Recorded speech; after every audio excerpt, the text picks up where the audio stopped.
બંગાળની ખાડીમાં બનેલા ડીપ ડિપ્રેશનને કારણે અત્યારે હાલ ગુજરાતના ઘણા બધા એવા જિલ્લાઓ છે કે જ્યાં રેડ એલર્ટ આપવામાં આવ્યું છે। અત્યંત ભારે વરસાદની આગાહી કરવામાં આવી છે।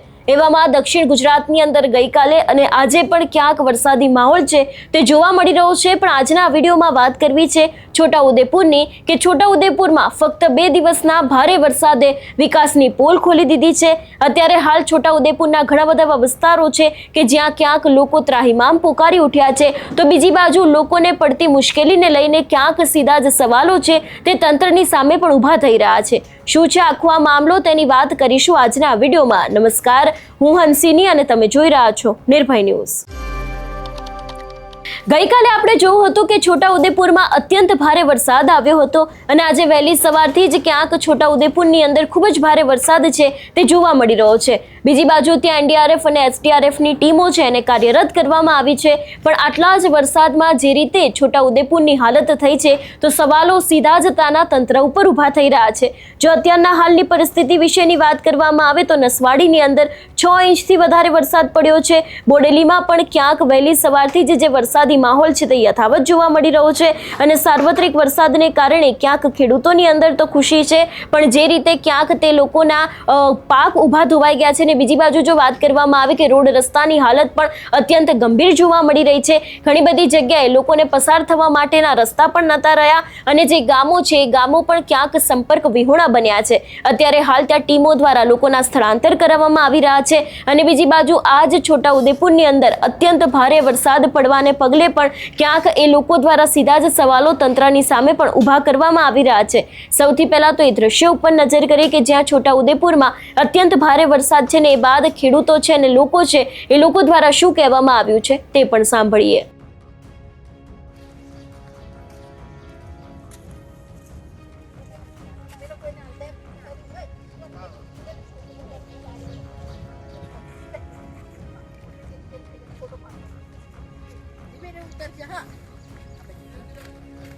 चंपल भी नहीं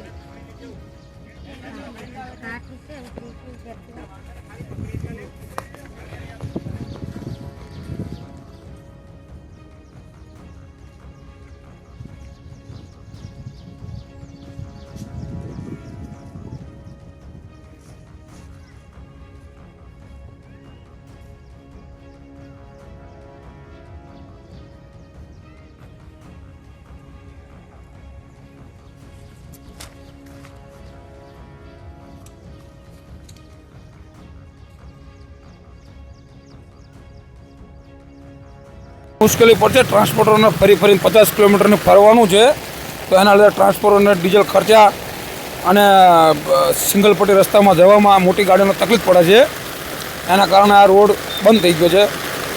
હવે આજે પુલનો એપ્રોચનો ભાગ જોયો છે, કાર્ય રીતે થશે, તંત્ર તમને કંઈ કીધું છે ટ્રાન્સપોર્ટરોને કે આગળ કેવી વ્યવસ્થાઓ તંત્ર ઊભી કરી છે? ના, એવું કોઈ ટ્રાન્સપોર્ટરે કીધું નથી, ટ્રાન્સપોર્ટરને કોઈ જાણ નથી કરેલી।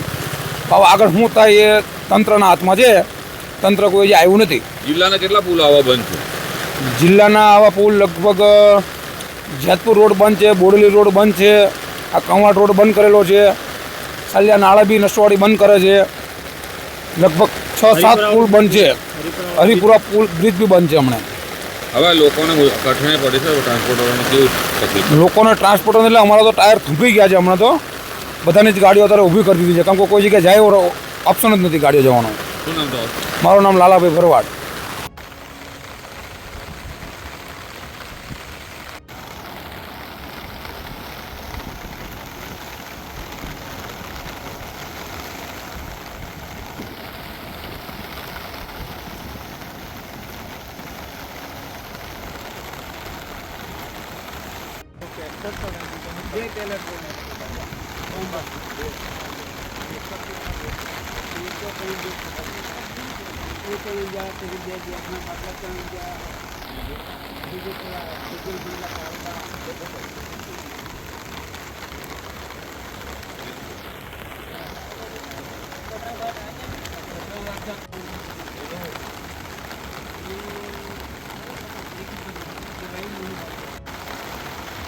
नुकसान तो થાય જ ને લોકોનું બધું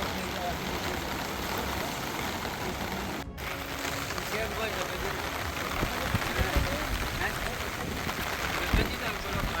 નદી આવેલી છે, આ સામે ગામ આવેલા છે 3 જેટલા, એમને સામનો થોડો મુશ્કેલ પડે છે, તો એમ ફરીને આવવું પડે ત્યાં 5 કિલોમીટર કાપીને. અને કેટલા દિવસથી નદી આવે છે? 3-4 દિવસથી જ ગયા, નદી સખત ચાલુ છે. હવે એ લોકોને ડાયવર્ઝન બનાવ્યું તે પણ બંધ થઈ ગયું છે. ડાયવર્ઝન બધું ધોવાઈ ગયું છે, પાણી જેટલું આવ્યું હતું, આવવા જવામાં આવા જવામાં તકલીફ પડે છે. શું નામ તમારું? વિજયભાઈ. વાત કરવામાં આવે બોડેલીની તો બોડેલીમાં માત્ર 2 કલાકમાં 4 ઇંચથી વધારે વરસાદ થતા નીચાણવાળા વિસ્તારોમાં ક્યાંક જળબંબાકારની પરિસ્થિતિ જોવા મળી હતી. 2 કલાકમાં 4 ઇંચથી વધુ વરસાદ નોંધાતા જનજીવન પ્રભાવિત થઈ ગયું છે. એટલું જ નહીં, ઘણા બધા નીચાણવાળા વિસ્તારોમાં અત્યારે હાલ વરસાદી પાણી ભરાઈ ગયા છે. જિલ્લા કલેક્ટરે પણ ક્યાંક સ્થળ પર પહોંચીને અસરગ્રસ્ત વિસ્તારોની મુલાકાત લીધી હતી અને તેમના દ્વારા પણ સમીક્ષા કરવામાં આવી હતી. અને અત્યારે હાલ બોડેલી નગરપાલિકા હોય, મામલતદાર સહિતનો સમગ્ર વહીવટી કાફલો છે, એ લોકો બધા જ લોકો રાહત બચાવની કામગીરી છે એમાં પણ જોડાય છે. અને જે રીતે કલેક્ટર પોતે ત્યાં મેદાને ઉતર્યા હતા, રાહત બચાવની કામગીરી કરવામાં આવી હતી, એ દ્રશ્ય ઉપર પણ નજર કરીએ.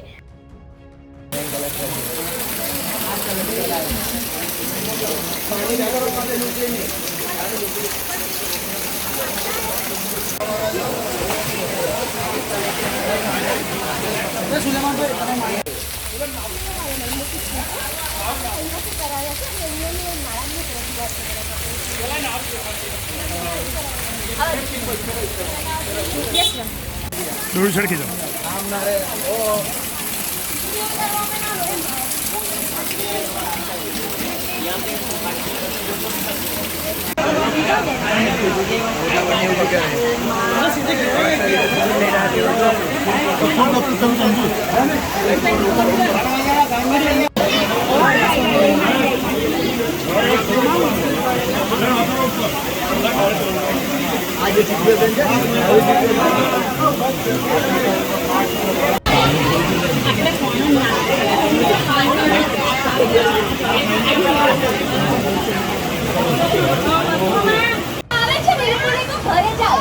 પાણી વધી રહ્યું છે, સાચી વાત છે, પાણી વધી રહ્યું છે.